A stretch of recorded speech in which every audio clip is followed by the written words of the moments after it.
Hello everyone, welcome back to the channel. If you're new here, this is where we share those stories that keep you up at night, or make your bedtime just a little more unsettling. I'm glad you're here tonight because what I have for you is something truly chilling. A tale of fear, paranoia, and things far beyond explanation. So dim the lights, grab your headphones if you're alone, and settle in. Let's dive into it. Public transportation connects us. People from all walks of life.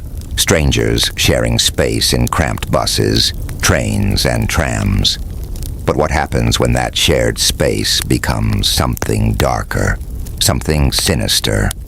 Tonight we're diving deep into 6 true stories of public transit terror. Tales that will make you think twice before boarding your next bus or train after dark. But fair warning, these aren't just ghost stories.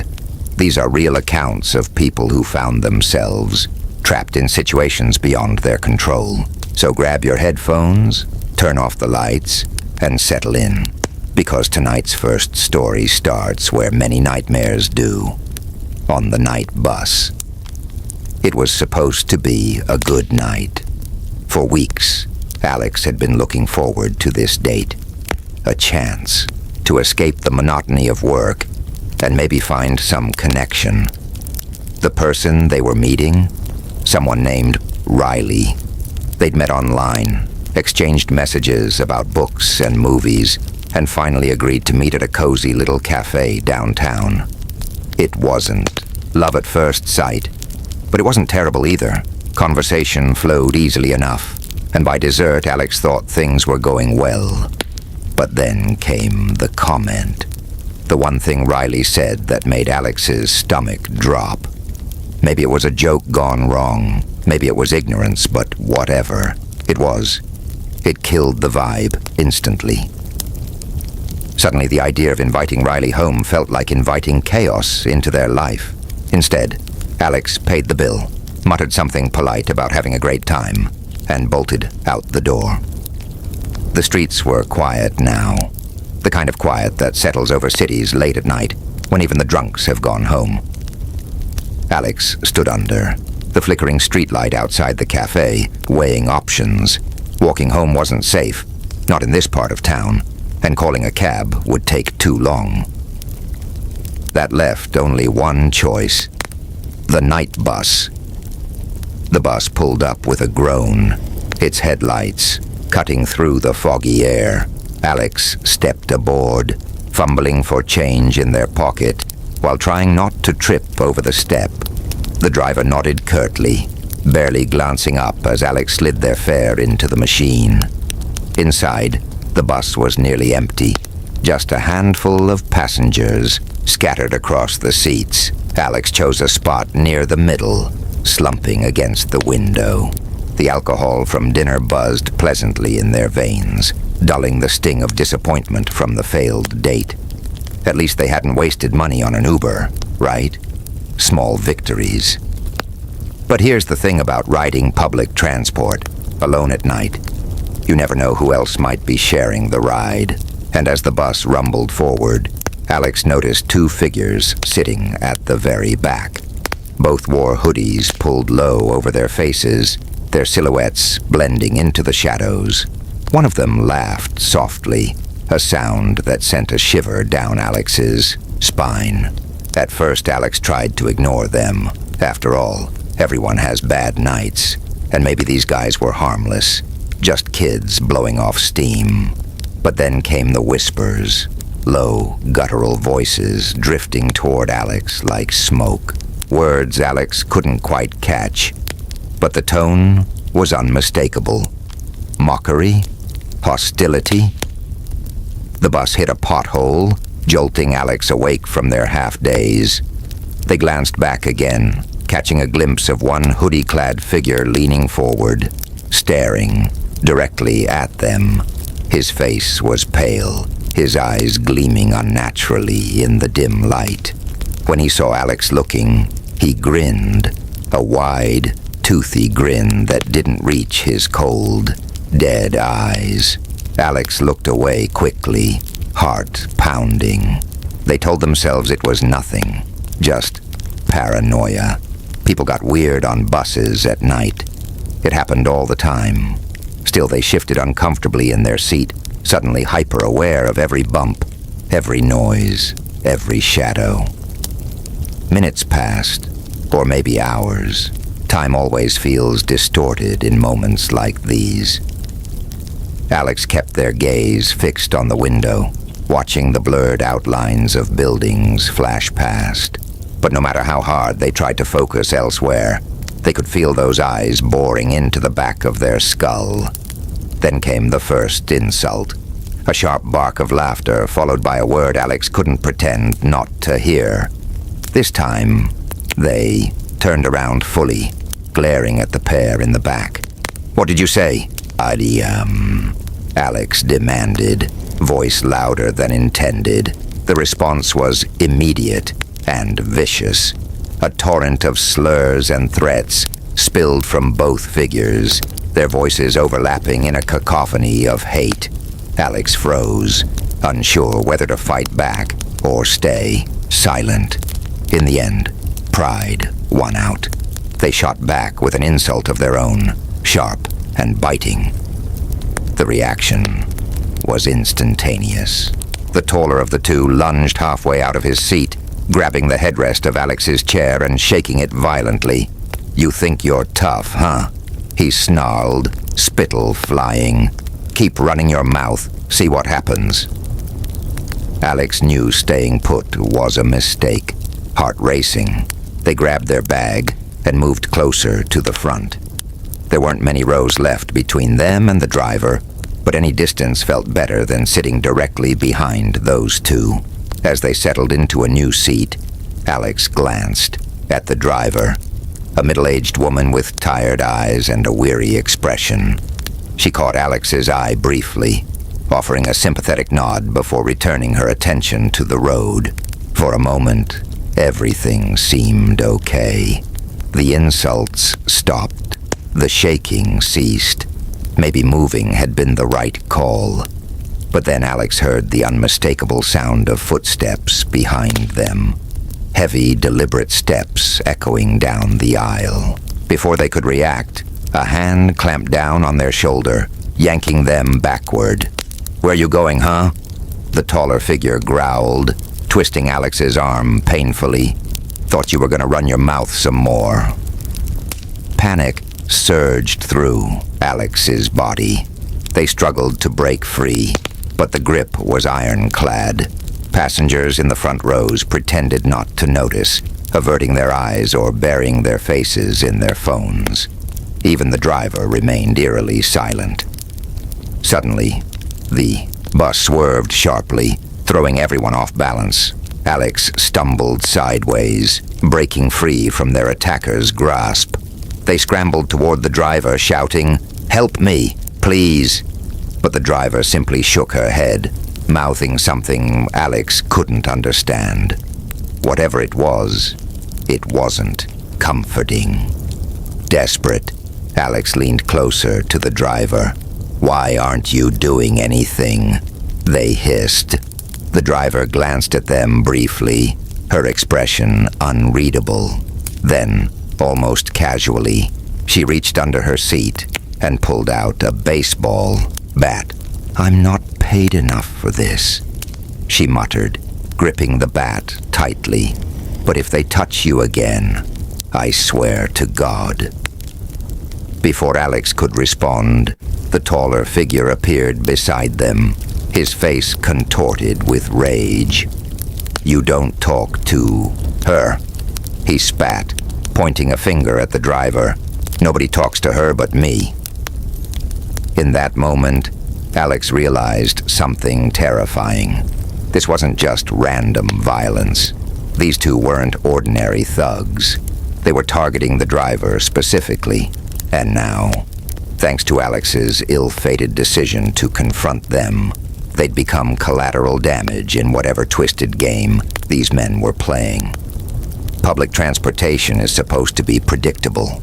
Timetables, schedules, routes. there, designed to keep chaos at bay. But sometimes the system breaks down. Sometimes you find yourself on a train that doesn't follow the rules. A train where time stretches and bends, where passengers vanish without explanation, and where the conductor might not be human. In our second story tonight, we meet someone who thought they were taking the last train home, but instead found themselves on a journey into the unknown. So sit tight, because this one will leave you questioning every late-night commute you've ever taken. It was close to midnight when Emma arrived at the station. She'd been working late, again, and the office building had emptied out hours ago, leaving her alone in the fluorescent glow of her cubicle. By the time she finally left, the streets were deserted, and the only sound was the rhythmic click of her heels against the pavement. The station wasn't busy either, which wasn't unusual for this hour. Still, there was something off about it tonight. The usual hum of activity, the faint chatter of commuters, the clatter of luggage wheels was absent. Even the vending machines lining the walls seemed lifeless, their screens dark and unresponsive. Emma checked the timetable posted near the platform edge. According to the schedule, the last train would arrive in 10 minutes. Perfect timing. But as she waited, leaning against a cold metal railing, she couldn't shake the feeling that she wasn't truly alone. Out of the corner of her eye, she caught movement, a figure darting between shadows near the far end of the platform. When she turned to look, no one was there, just an empty bench, bathed in dim yellow light. Shaking her head, Emma told herself it was nothing, probably just a trick of the light. The train arrived with a groan, its headlights slicing through, the gloom like twin beams of salvation. Emma stepped forward instinctively, eager to escape the oppressive silence of the platform. As the doors slid open with a hiss, she hesitated. Something felt wrong. For starters, the interior of the train was pitch black. No overhead lights illuminated the rows of seats. No digital displays announced upcoming stops. Only the faint, red glow of emergency lighting hinted at the presence of anything inside. And yet, despite the darkness, Emma could see silhouettes. Shapes hunched over in seats, faces obscured by shadowy hoods. She glanced back at the platform, weighing her options. Walking home wasn't feasible. It was miles away, and the neighborhood wasn't safe after dark. Calling a cab would take too long, assuming any drivers were willing to venture this far out of town. Reluctantly, she stepped aboard. The door closed behind her with a pneumatic hiss, sealing her inside. The air smelled stale, tinged with the metallic tang of rust. Emma shuffled forward, gripping the handrail tightly as the train lurched into motion. She chose a seat near the middle of the car, keeping her bag clutched close to her chest. As her eyes adjusted to the dim light, she studied the other passengers. There were 4 of them, spread evenly throughout the car. None moved. None spoke. Their stillness was unnerving, almost unnatural. One man sat slumped forward, his face buried in his hands. Another woman stared straight ahead, her expression blank, her eyes reflecting the faint red glow like polished marbles. Emma tried to focus on anything else. The rhythmic clatter of the wheels, the occasional flicker of passing streetlights, but her gaze kept drifting back to the passengers. They didn't feel alive. Not exactly. It was as if they existed in some liminal state between reality and something else entirely. After several minutes, the train slowed unexpectedly. Emma glanced out the window, expecting to see another station. But there was nothing. Just an endless expanse of forest, stretching into blackness. The doors opened with a soft chime, though no one got on or off. Then from the front of the car, a figure emerged. He wore a uniform, but it was unlike any Emma had seen before. The fabric was faded and frayed, patched together with mismatched threads. His cap sat low over his face, casting his features in shadow. In one hand, he carried a clipboard. In the other, a lantern that emitted the same eerie red light, filling the car. "Tickets," he said, his voice raspy and distorted, like it was coming through layers of static. Emma fumbled in her pocket, pulling out her ticket stub from earlier. He leaned closer to inspect it, the lantern illuminating his face for the first time. What she saw made her blood run cold. His eyes were completely black. No whites, no irises, just endless voids that seemed to suck in the surrounding light. His skin was pale and waxy, stretched taut over sharp cheekbones. And his smile, it wasn't a smile at all. More like a grimace, frozen in place as though carved into his face. Emma handed over her ticket, avoiding eye contact as much as possible. The conductor nodded once, marking something on his clipboard before moving on to the next passenger. As he passed each person, they stood up silently and followed him toward the front of the car. Emma watched in growing horror as they disappeared through a door marked "Authorized Personnel Only." By the time the conductor reached her row, only 2 passengers remained. One directly across from her, the other seated diagonally. Neither acknowledged the conductor's presence, even as he collected their tickets and gestured for them to rise. Emma's heart pounded in her chest. Was she next? When the conductor finally turned to her, she forced herself to speak. "Where are we going?" she asked, her voice trembling. He tilted his head slightly, as if considering her question. Then, without answering, he extended a skeletal hand, palm up, waiting for her to stand.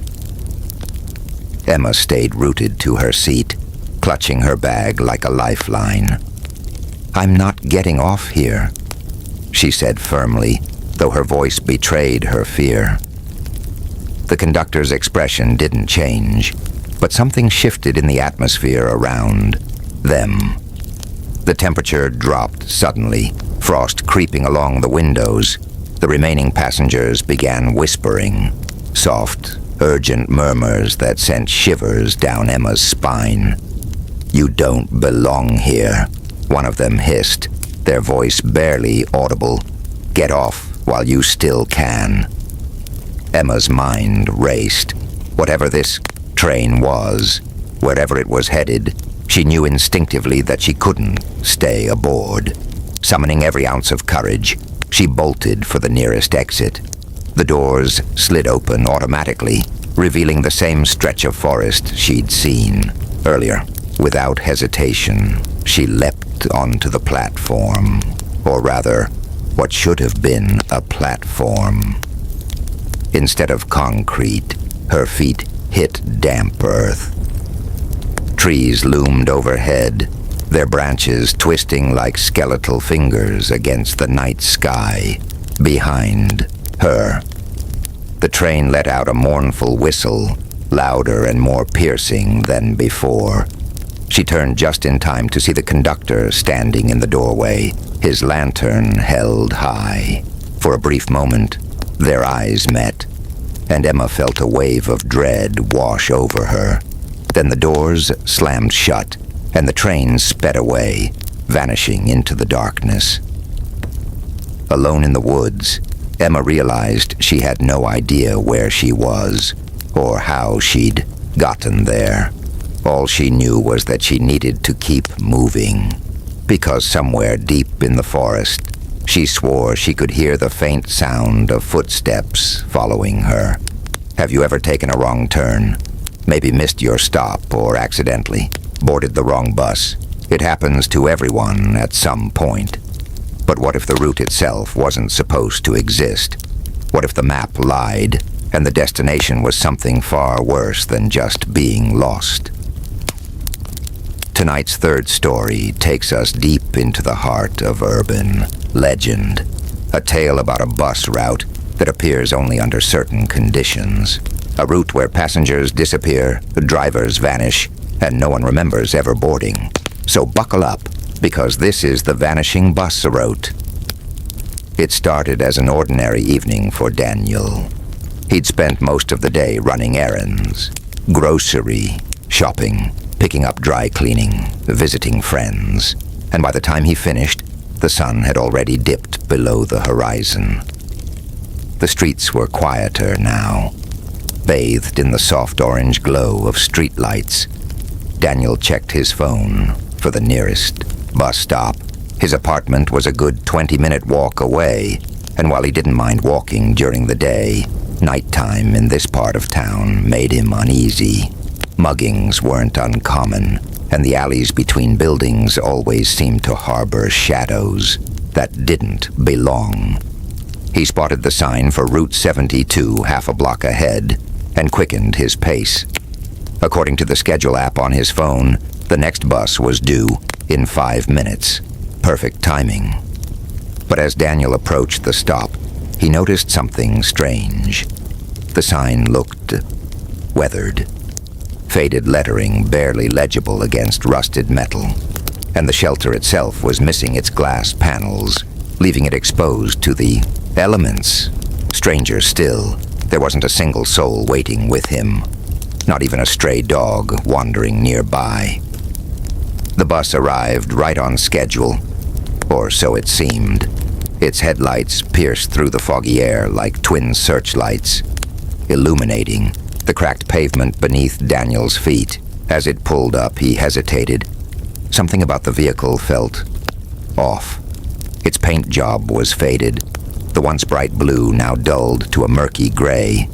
Scratches marred its surface, and one of its headlights flickered intermittently. Most unsettling of all, though, was the number emblazoned on its side. 72X. Daniel frowned. He hadn't seen any mention of a 72X route on the app, or anywhere else for that matter. Still, it was late, and he was tired. Doubts gnawed at the edges of his mind, but exhaustion won out. With a shrug, he climbed aboard. The interior of the bus was dimly lit, the overhead lights flickering sporadically. Rows of worn vinyl seats stretched toward the back, each one empty save for a few crumpled candy wrappers scattered across the floor. Yet despite the apparent emptiness, Daniel couldn't shake the feeling that he wasn't alone. He chose a seat near the middle, placing his backpack beside him for extra security. The driver, a gaunt figure silhouetted against the dashboard controls, glanced at him briefly in the rearview mirror before pulling away from the curb. No words were exchanged. No ticket was requested. It was as if Daniel's presence was expected. As the bus rumbled forward, the sensation grew stronger. Whispers echoed faintly throughout the cabin, soft, indistinct murmurs that seemed to come from nowhere and everywhere at once. Daniel twisted in his seat, scanning the rows behind him. Still empty, or so it appeared.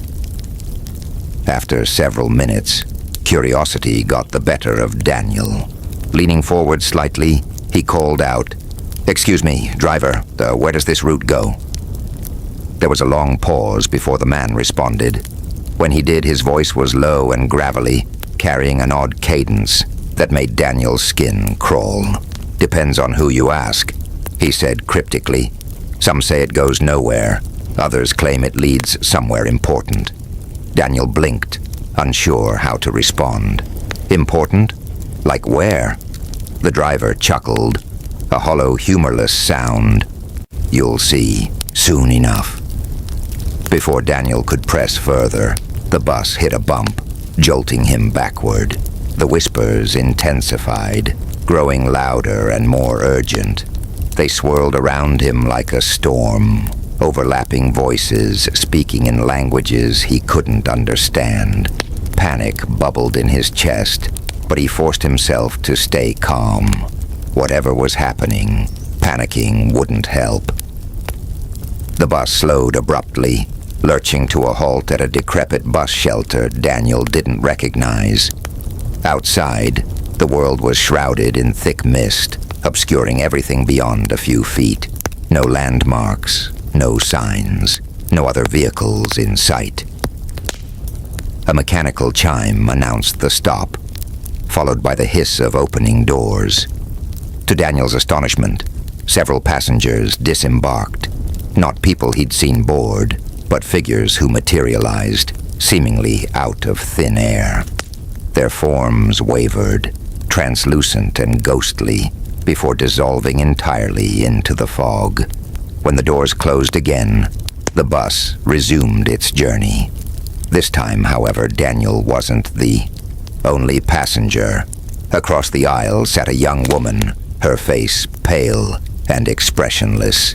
She stared straight ahead, unblinking, her hands clasped tightly in her lap. Daniel tried not to stare, but the woman's presence was impossible to ignore. Her clothes were pristine white, yet they shimmered unnaturally, as though woven from moonlight. Every so often she would glance at Daniel, her eyes devoid of emotion. Each time their gazes met, a chill ran down his spine. Finally, unable to bear the silence any longer, he spoke. Hi. Do you know where we are?" She didn't respond immediately. Instead, she tilted her head slightly, studying him as if deciding whether he deserved an answer. Then, in a voice barely above a whisper, she said, "We're between places. You shouldn't be here." "Between places?" Daniel repeated, confusion knitting his brow. "What does that mean?" Her lips curved into a faint smile, though it held no warmth. "It means you've wandered off the map, off the grid. This isn't a place meant for the living." Daniel swallowed hard, his pulse quickening. "Then how do I get back?"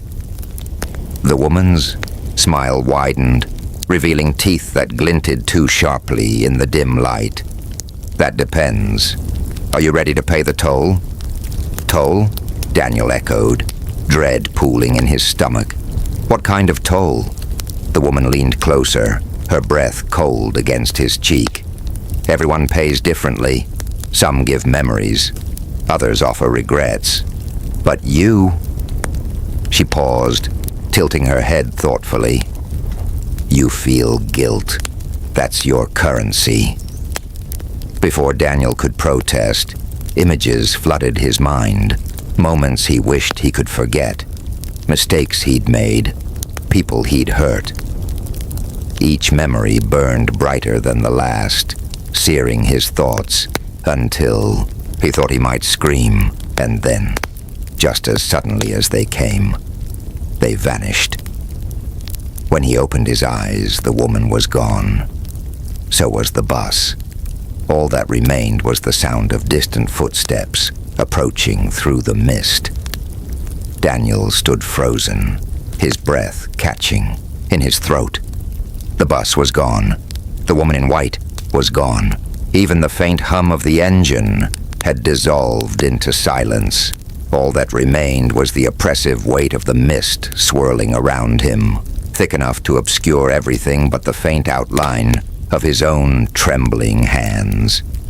He turned in a slow circle, searching for any sign of life, or at least something familiar.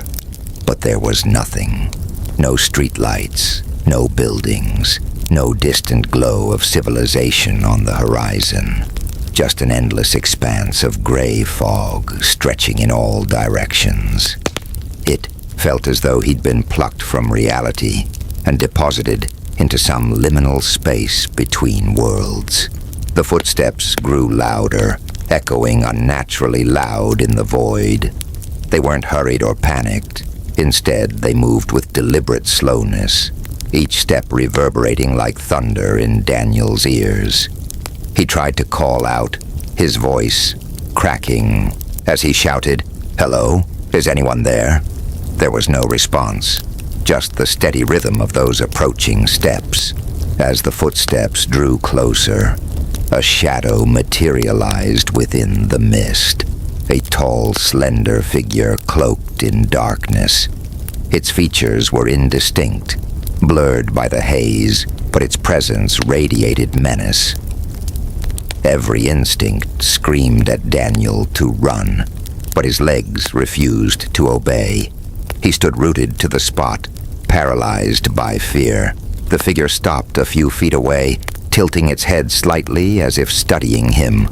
Then it spoke, its voice low and guttural, distorted, as though filtered through layers of static. "You shouldn't be here," it rasped, repeating the same words the woman in white had said earlier. Daniel swallowed hard, forcing himself to find his voice. "Where am I?" he asked, his tone wavering. "What do you want from me?" The figure didn't answer immediately. Instead, it raised one arm, pointing toward the mist behind Daniel. When it finally spoke again, its words sent a fresh wave of terror coursing through him. "Go back, or stay forever."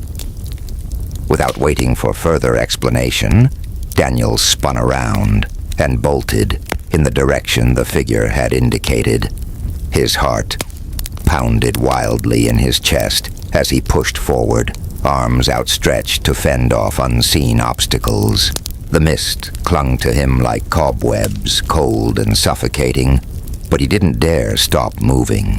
After what felt like hours, but could have been mere minutes, he stumbled upon a narrow dirt path, cutting through the fog. It wasn't much, but it was something tangible. With renewed determination, he followed it, his sneakers sinking into the damp earth with each step. Gradually, the oppressive atmosphere began to lift. The mist thinned, revealing glimpses of trees lining either side of the path.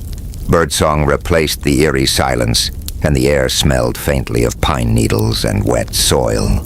For the first time since boarding the mysterious bus, Daniel allowed himself to hope he might actually make it home. The path eventually led him to a familiar intersection, a corner where he often waited for his usual bus route.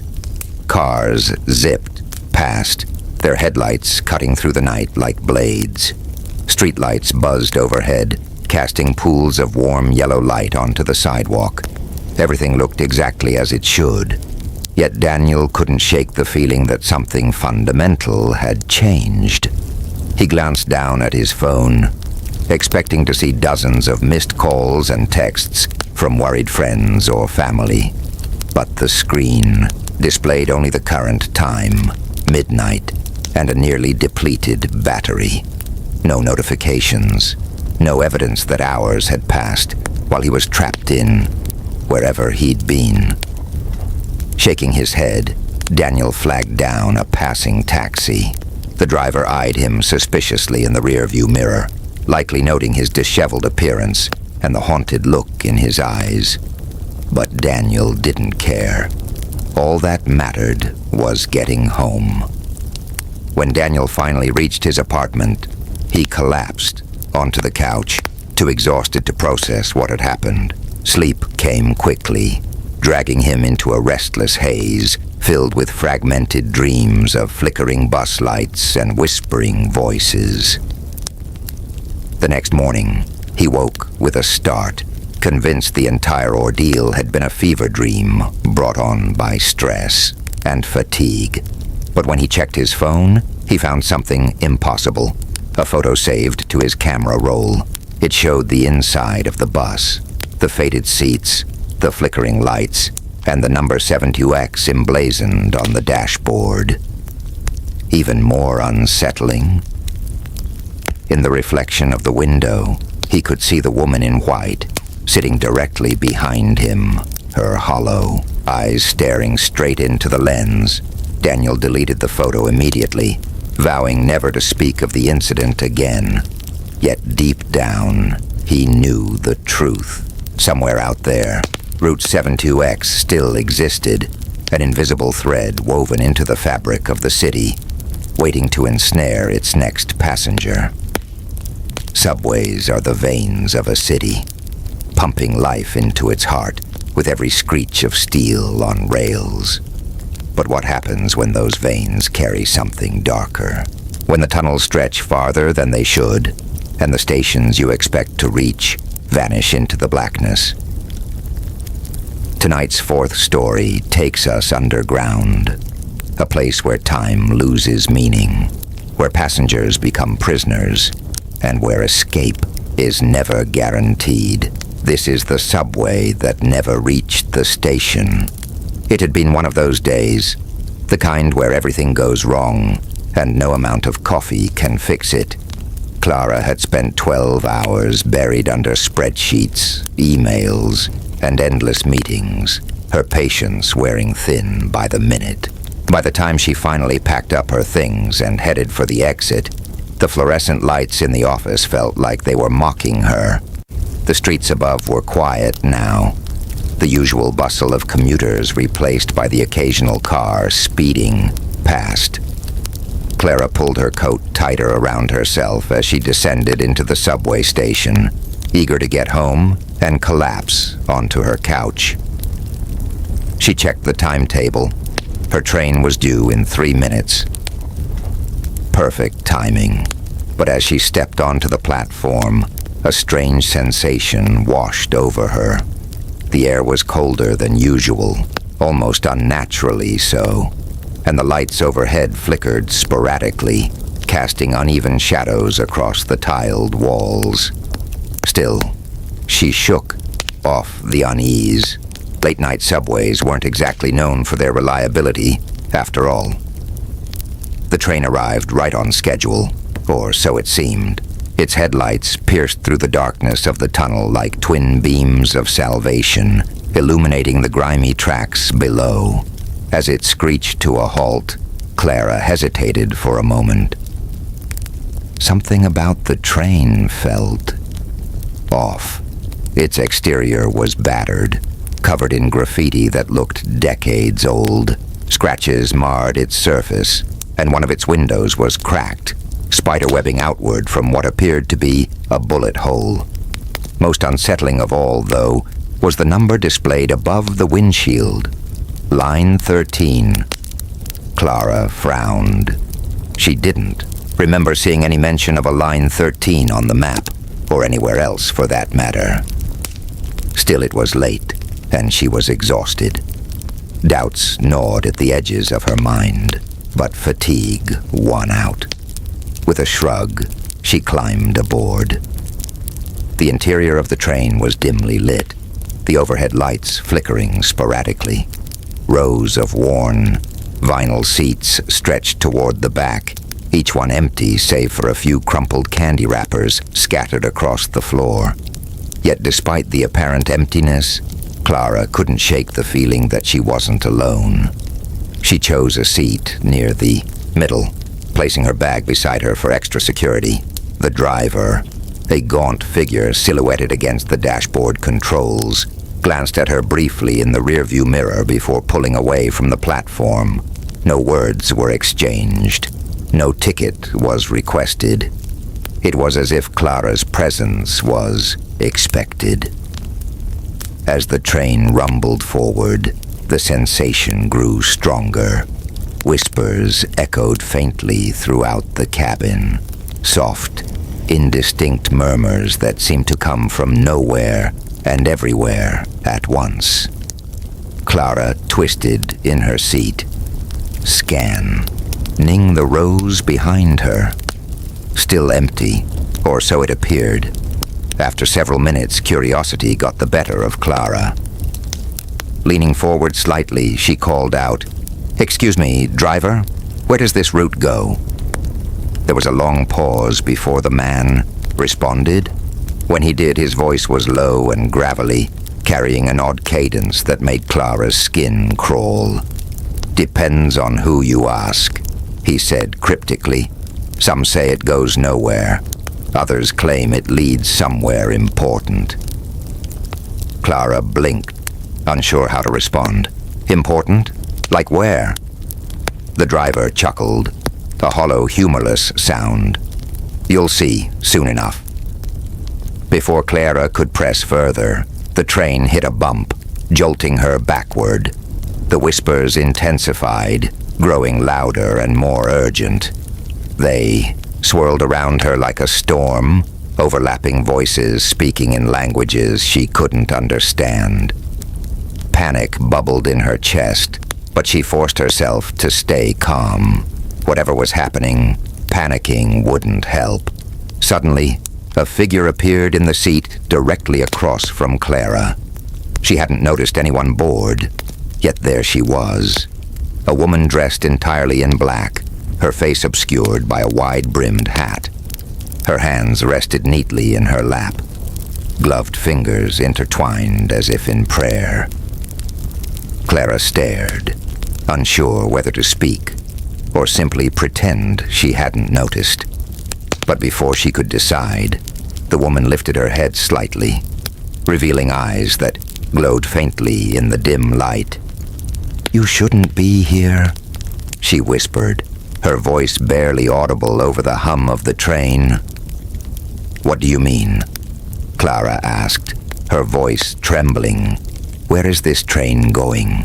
The woman tilted her head slightly, studying Clara with an intensity that made her squirm. "It goes where it wants, not where you want it to." Then, without another word, she stood and moved toward the rear of the car, disappearing into the shadows. The train slowed abruptly, lurching to a halt at a decrepit station Clara didn't recognize. Outside, the world was shrouded in thick mist, obscuring everything beyond a few feet. No landmarks, no signs, no other vehicles in sight. A mechanical chime announced the stop, followed by the hiss of opening doors. To Clara's astonishment, several passengers disembarked. Not people she'd seen board, but figures who materialized, seemingly out of thin air. Their forms wavered, translucent and ghostly, before dissolving entirely into the fog. When the doors closed again, the train resumed its journey. This time, however, Clara wasn't the only passenger. Across the aisle sat a young man, his face pale and expressionless. He stared straight ahead, unblinking, his hands clasped tightly in his lap. Clara tried not to stare, but the man's presence was impossible to ignore. His clothes were pristine white, yet they shimmered unnaturally, as though woven from moonlight. Every so often he would glance at Clara, his eyes devoid of emotion. Each time their gazes met, a chill ran down her spine. Finally, unable to bear the silence any longer, she spoke. Hi. Do you know where we are?" He didn't respond immediately. Instead, he tilted his head slightly, studying her as if deciding whether she deserved an answer. Then, in a voice barely above a whisper, he said, "We're between places. You shouldn't be here." "Between places?" Clara repeated, confusion knitting her brow. "What does that mean?" His lips curved into a faint smile, though it held no warmth. "It means you've wandered off the map, off the grid. This isn't a place meant for the living." Clara swallowed hard, her pulse quickening. "Then how do I get back?" The man's smile widened, revealing teeth that glinted too sharply in the dim light. "That depends. Are you ready to pay the toll?" "Toll?" Clara echoed, dread pooling in her stomach. "What kind of toll?" The man leaned closer, his breath cold against her cheek. "Everyone pays differently. Some give memories, others offer regrets. But you..." He paused, tilting his head thoughtfully. "You feel guilt. That's your currency." Before Clara could protest, images flooded her mind, moments she wished she could forget, mistakes she'd made, people she'd hurt. Each memory burned brighter than the last, searing her thoughts until she thought she might scream, and then just as suddenly as they came, they vanished. When she opened her eyes, the man was gone. So was the train. All that remained was the sound of distant footsteps approaching through the mist. Clara stood frozen, her breath catching in her throat. The train was gone. The man in white was gone. Even the faint hum of the engine had dissolved into silence. All that remained was the oppressive weight of the mist swirling around her, thick enough to obscure everything but the faint outline of her own trembling hands. She turned in a slow circle, searching for any sign of life, or at least something familiar. But there was nothing. No streetlights, no buildings, no distant glow of civilization on the horizon. Just an endless expanse of gray fog stretching in all directions. It felt as though she'd been plucked from reality and deposited into some liminal space between worlds. The footsteps grew louder, echoing unnaturally loud in the void. They weren't hurried or panicked. Instead, they moved with deliberate slowness, each step reverberating like thunder in Clara's ears. She tried to call out, her voice cracking, as she shouted, "Hello? Is anyone there?" There was no response, just the steady rhythm of those approaching steps. As the footsteps drew closer, a shadow materialized within the mist. A tall, slender figure cloaked in darkness. Its features were indistinct, blurred by the haze, but its presence radiated menace. Every instinct screamed at Clara to run, but her legs refused to obey. She stood rooted to the spot, paralyzed by fear. The figure stopped a few feet away, tilting its head slightly as if studying her. Then it spoke, its voice low and guttural, distorted, as though filtered through layers of static. "You shouldn't be here," it rasped, repeating the same words the man in white had said earlier. Clara swallowed hard, forcing herself to find her voice. "Where am I?" she asked, her tone wavering. "What do you want from me?" The figure didn't answer immediately. Instead, it raised one arm, pointing toward the mist behind Clara. When it finally spoke again, its words sent a fresh wave of terror coursing through her.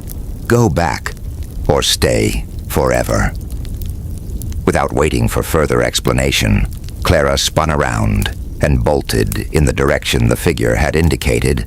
Her heart pounded wildly in her chest as she pushed forward, arms outstretched to fend off unseen obstacles.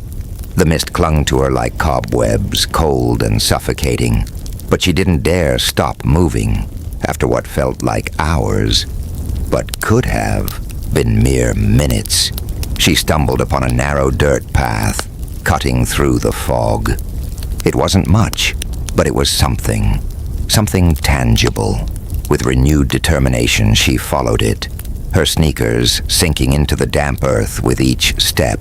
Gradually, the oppressive atmosphere began to lift. The mist thinned, revealing glimpses of trees lining either side of the path. Birdsong replaced the eerie silence, and the air smelled faintly of pine needles and wet soil. For the first time since boarding the mysterious train, Clara allowed herself to hope she might actually make it home. The path eventually led her to a familiar intersection, a corner where she often waited for her usual subway route. Cars zipped past, their headlights cutting through the night like blades. Streetlights buzzed overhead, casting pools of warm yellow light onto the sidewalk.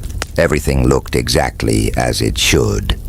Yet Clara couldn't shake the feeling that something fundamental had changed. She glanced down at her phone, expecting to see dozens of missed calls and texts from worried friends or family. But the screen displayed only the current time, midnight, and a nearly depleted battery. No notifications, no evidence that hours had passed while she was trapped in wherever she'd been. Shaking her head, Clara flagged down a passing taxi. The driver eyed her suspiciously in the rearview mirror, likely noting her disheveled appearance and the haunted look in her eyes. But Clara didn't care. All that mattered was getting home. When Clara finally reached her apartment, she collapsed onto the couch, too exhausted to process what had happened. Sleep came quickly, dragging her into a restless haze filled with fragmented dreams of flickering subway lights and whispering voices. The next morning, she woke with a start, convinced the entire ordeal had been a fever dream brought on by stress and fatigue. But when she checked her phone, she found something impossible. A photo saved to her camera roll. It showed the inside of the train. The faded seats, the flickering lights, and the number line 13 emblazoned on the dashboard. Even more unsettling. In the reflection of the window, she could see the woman in black sitting directly behind her, her hollow eyes staring straight into the lens. Clara deleted the photo immediately, vowing never to speak of the incident again. Yet deep down, she knew the truth. Somewhere out there, Line 13 still existed, an invisible thread woven into the fabric of the city, waiting to ensnare its next passenger. Cable cars are supposed to be charming relics of a bygone era, rustic, picturesque, and safe. They glide through scenic landscapes, offering breathtaking views and a sense of nostalgia for simpler times. But what happens when the ride takes you somewhere unintended? When the tracks lead not to a quaint mountain village, but into shadowy realms beyond comprehension. A Night's fifth story takes us high above the ground. A journey that begins with awe-inspiring vistas and ends in terror. This is the cable car that descended into darkness. Emily had been looking forward to this trip for months. Nestled in the heart of the mountains, the small resort town promised crisp air, stunning views, and a much-needed escape from the chaos of city life. She'd booked a cozy cabin overlooking a serene lake, packed her warmest sweaters, and left behind the stress of deadlines and traffic jams. The drive up was uneventful, winding roads leading her deeper into the wilderness until civilization faded into distant memory. By the time she arrived at the base of the mountain, the sun was beginning its descent, painting the sky in hues of orange and pink. The cable car station stood nearby, its wooden beams weathered by years of wind and snow. A lone operator greeted her with a warm smile, ushering her aboard the waiting car. "Enjoy the view," he said cheerfully as the doors clanged shut behind her. Emily nodded, settling into a seat near the window. As the car lurched upward, she pressed her face against the glass, marveling at the panorama unfolding below. The ascent started smoothly enough. The cable car swayed gently as it climbed higher, carrying Emily past towering pines and rocky outcrops dusted with fresh snow. The world below grew smaller, shrinking into miniature houses and winding roads. It was peaceful, almost meditative, the kind of moment that made her forget about everything else. But then something shifted. At first it was subtle, a faint vibration in the floorboards beneath her feet, barely noticeable over the hum of the machinery. Then came the sound, a low, guttural groan emanating from somewhere deep within the structure itself. Emily glanced around nervously, searching for the source, but found nothing amiss. The temperature inside the car dropped suddenly, frosting the windows with icy patterns. Emily pulled her coat tighter around herself, trying to shake off the chill. Still, Unease settled in her chest like a stone. Something wasn't right. After several minutes, Emily noticed movement in the reflection of the window. A figure seated directly across from her. She turned sharply, expecting to see another passenger, but the seat was empty. Frowning, she looked back at the glass. There it was again, a shadowy silhouette, leaning forward slightly, its features indistinct, yet unmistakably human. Her pulse quickened as she scanned the car once more. No one else was there, just her and the phantom reflected in the frosty pane. Gathering her courage, she whispered, "Hello? Is someone there?" There was no response, only the relentless creaking of the cables overhead and the occasional gust of wind rattling the frame. Then, without warning, the cable car jolted violently, throwing Emily sideways. Her bag tumbled to the floor, spilling its contents across the narrow aisle. Heart racing, she scrambled to collect her belongings, glancing nervously at the empty seat opposite her. The reflection remained, unmoving, watching silently as she struggled to compose herself. Just as Emily managed to gather her things, a voice crackled through the intercom system. It was the operator who had greeted her earlier, though his tone was now tense and urgent. "Miss, please stay seated. We're experiencing some technical difficulties." "Technical difficulties?" Emily echoed, gripping the edge of her seat. "What kind of technical difficulties?" The line went silent for a moment before the operator replied. His voice strained. "It's hard to explain. Just don't look out the windows. Keep your focus inward." Before Emily could ask further questions, the connection cut off abruptly, leaving only static in its wake. Confusion mingled with fear as she processed his words. Don't look out the windows. Why would he say that? Against her better judgment, curiosity got the better of her. Slowly, hesitantly, she turned her head toward the frosted glass. What Emily saw made her blood run cold. Beyond the window, the landscape she'd admired moments ago had transformed into something alien. Jagged cliffs stretched endlessly in every direction, their surfaces blackened as if scorched by fire. Twisted trees clawed at the crimson sky, their branches writhing like skeletal fingers. And far below, a churning sea of shadows roiled and surged, emitting faint whispers that sent shivers down her spine. She tore her gaze away, pressing her back against the seat as if trying to distance herself from the nightmare outside. How could this be possible? One moment she'd been admiring a tranquil mountain vista. The next, she was trapped in some grotesque, alternate reality. Then came the realization. The cable car wasn't ascending anymore. It was descending. The car began moving downward at an alarming speed, picking up momentum with each passing second.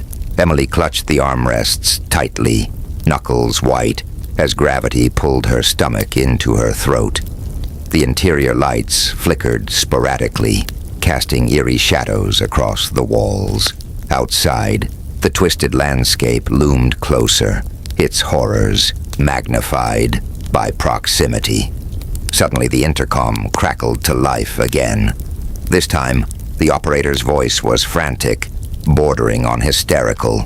"You need to get out, now, before it's too late." "Get out?" Emily shouted, panic rising in her chest. "How am I supposed to get out?" But there was no response. Static filled the silence once more. Determined to follow the operator's instructions, Emily lunged for the door handle, yanking it with all her strength. Nothing happened. She tried, again, pulling harder, but the mechanism refused to budge. Desperation mounting, she pounded on the window with her fists, shouting for help. Her cries echoed uselessly into the void outside. As the car continued its rapid descent, the temperature plummeted further. Frost spread across the interior walls, creeping inward like ivy.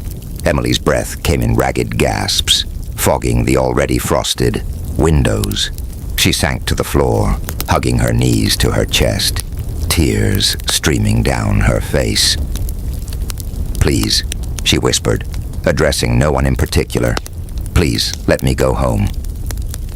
From the corner of her eye, Emily caught movement, a flicker of motion in the darkest recesses of the car. Turning slowly, she spotted the figure again, this time fully formed rather than a mere reflection. It stood hunched over, draped in tattered robes that seemed to absorb the dim light. Its face was obscured by a hood, but two glowing orbs peered out from beneath the fabric, pinning her with an unblinking stare. Paralyzed with fear, Emily couldn't look away.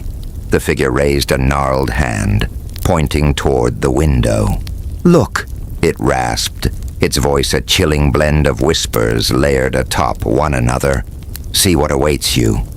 Against her will, Emily's eyes drifted back to the glass. What she saw nearly stopped her heart. Outside, the churning sea of shadows had risen impossibly high, engulfing the horizon completely. Within its depths, countless faces stared back at her. Faces frozen in expressions of anguish, despair, and terror.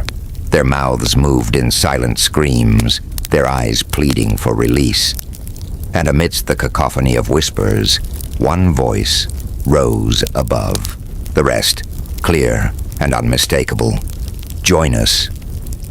Emily recoiled, slamming her palms against her ears in a futile attempt to block out the sound. But the voice persisted, worming its way into her mind until she thought she might lose herself entirely. Her vision blurred, darkening at the edges as consciousness threatened to slip away. Just as Emily felt herself succumbing to the darkness, a soft glow pierced through the gloom. Looking up, she saw a single beam of golden light shining down from above, illuminating the center of the car.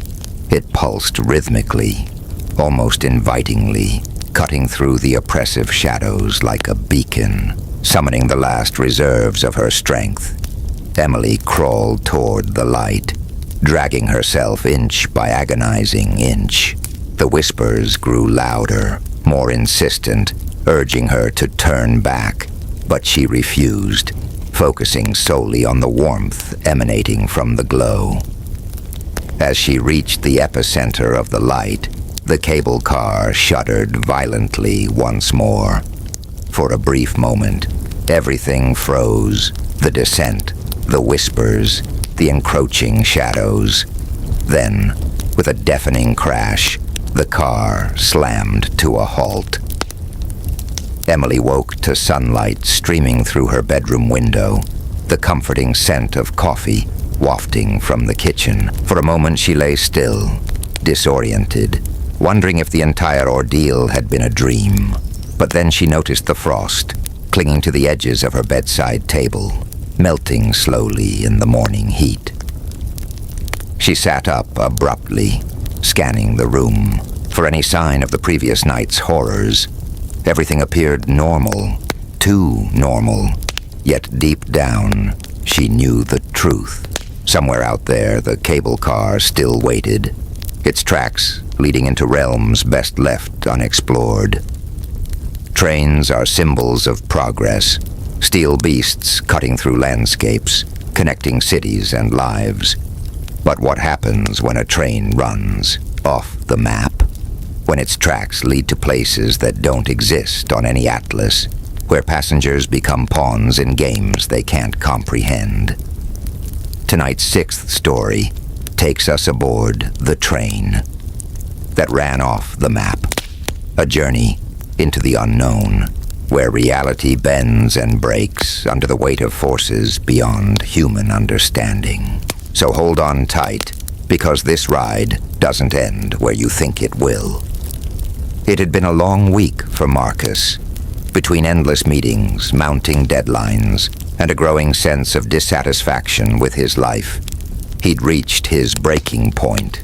He needed an escape, a way to clear his head and reset before Monday rolled around again. That's why he found himself at Union Station late Friday night, clutching a one-way ticket to a small town 3 hours away. It wasn't glamorous or exciting, but it promised solitude. The kind of quiet only found in rural corners far removed from city noise.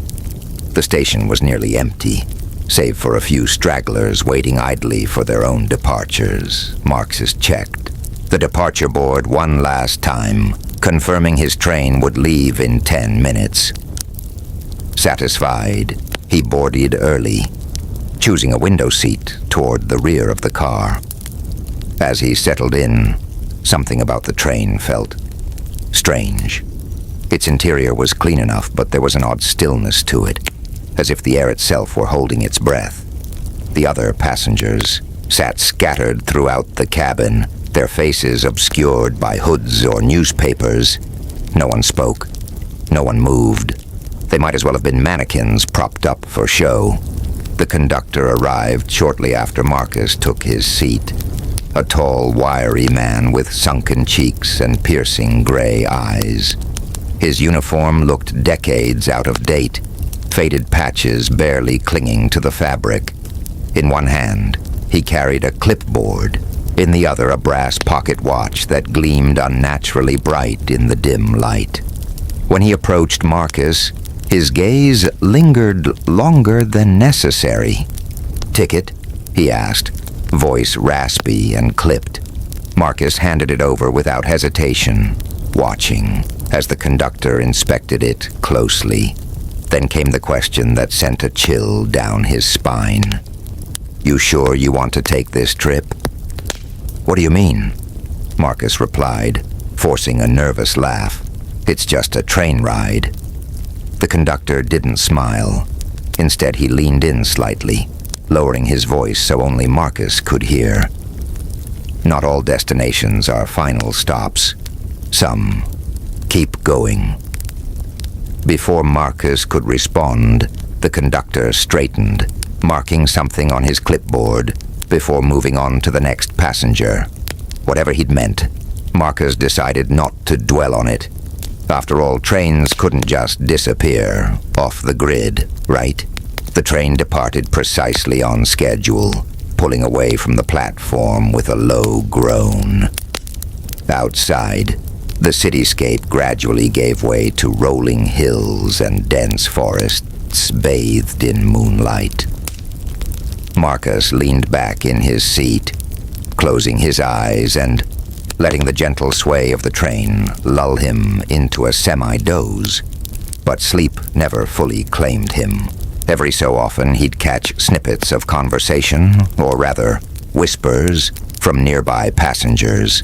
Their voices were too soft to make out clearly, but the tone was unmistakable, urgent, fearful, almost pleading. Each time he glanced around, however, everyone appeared perfectly calm, staring blankly ahead as though nothing unusual was happening. Then, about 20 minutes into the journey, the lights flickered. For a split second, the entire car plunged into darkness. Panic surged through Marcus's chest, but just as quickly, the overhead lights returned, casting harsh fluorescent beams across the rows of seats. Everything seemed normal, except now, several passengers were missing. Marcus blinked, certain he must be imagining things. There had been at least 6 people seated near him when the train left the station. Now, only 2 remained. An elderly woman knitting silently in the corner, and a young man slumped against the window, headphones covering his ears. Everyone else had simply vanished. He opened his mouth to ask the conductor what was going on, but before he could speak, the train hit a bump, jolting violently. Books tumbled from overhead compartments, and the intercom crackled to life. "Ladies and gentlemen, The conductor's voice boomed through the speakers, distorted and tinny. "We apologize for the inconvenience, but we are experiencing slight delays due to unforeseen circumstances. Please remain seated until further notice." "Slight delays," Marcus muttered under his breath. What does that even mean? He turned to the elderly woman, hoping for some reassurance. "Do you know what's happening?" he asked tentatively. She didn't look up from her knitting. Her needles clicked steadily, weaving a pattern that seemed oddly familiar yet impossible to place. Finally she spoke, her voice low and measured. "Best not to ask questions," she said. "Questions attract attention." Marcus frowned, unsettled by her cryptic response. Before he could press further, the train lurched again, this time harder than before. The lights flickered once more, and when they stabilized, the landscape outside had changed completely. Gone were the rolling hills and forests. In their place stretched an endless expanse of barren desert, dunes shifting eerily under a blood-red sky. The horizon pulsed faintly, as though alive, and strange shapes loomed in the distance, twisted spires of rock jutting upward like broken teeth. Marcus pressed his face against the glass, trying to make sense of what he was seeing. None of it matched the route he'd studied online. This wasn't part of the journey, at least not officially. Yet here they were, hurtling forward into territory that shouldn't exist. A sudden movement caught his eye. A figure standing alone in the middle of the wasteland, silhouetted against the crimson backdrop. As the train sped past, the figure raised an arm, pointing directly at Marcus. Though separated by glass and steel, he felt its gaze pierce straight through him. Back inside the car, chaos began to unfold. One by one, the remaining passengers started disappearing, not dramatically but subtly, as though erased from existence. First, the young man with headphones slumped lower in his seat, his form dissolving into a wisp of smoke. Next, the elderly woman paused mid-stitch, her needles clattering to the floor as her body faded into nothingness. Marcus scrambled backward, heart pounding wildly. He wanted to scream, to demand answers, but his voice refused to cooperate. All he could do was watch helplessly as the train emptied, leaving him utterly alone. When the last passenger vanished, the conductor reappeared, stepping into the car with deliberate slowness. His pocket watch swung gently from his hand, ticking audibly despite the deafening roar of the train. "Where is everyone?" Marcus croaked, finally finding his voice. "What's happening?" The conductor smiled, a thin, humorless curve of his lips. "They've reached their destination," he said simply. "Now it's your turn." "Destination? What are you talking about? I'm supposed to go to Willow Creek." The conductor shook his head. "Willow Creek isn't real anymore. Not for you." Before Marcus could argue further, the train screeched to a halt, throwing him sideways onto the floor. When he looked up, the doors stood open, revealing a desolate platform surrounded by jagged cliffs. Beyond them, the same twisted spires from earlier loomed ominously against the red sky. "Get out," the conductor commanded, gesturing toward the exit. "Your stop awaits." Marcus hesitated, glancing between the conductor and the forbidding landscape outside. "I'm not getting off here," he protested weakly. "This isn't my stop." The conductor's expression darkened. "You don't have a choice," he growled. "Stay on the train, and you'll keep riding forever. Step off, and maybe, just maybe, you'll find a way back." Desperation clawed at Marcus's mind. Neither option sounded appealing. but staying aboard felt like signing his soul away. Summoning every ounce of courage, he staggered toward the door, stepping onto the platform just as the train began pulling away. Behind him, the conductor's laughter echoed faintly, fading into the distance. The moment the train disappeared, the world fell silent. Marcus stood frozen, scanning the barren expanse, stretching endlessly in every direction. The air smelled acrid, tinged with sulfur, and the ground beneath his feet crunched unnaturally, like brittle glass. Then came the whispers. They started, softly, barely audible over the wind, but grew louder with each passing second. Dozens of voices overlapped, speaking in languages he couldn't understand. Despite the cacophony, one phrase repeated itself over and over, cutting through the noise with chilling clarity.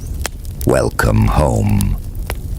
Marcus whirled around, searching for the source of the voices. At first he saw nothing but empty desert. Then, slowly, a figure emerged from the haze. A towering silhouette, cloaked in shadow. Its presence radiated menace, freezing him in place. As it drew closer, details became clearer. Elongated limbs, featureless face, and eyes that burned like embers.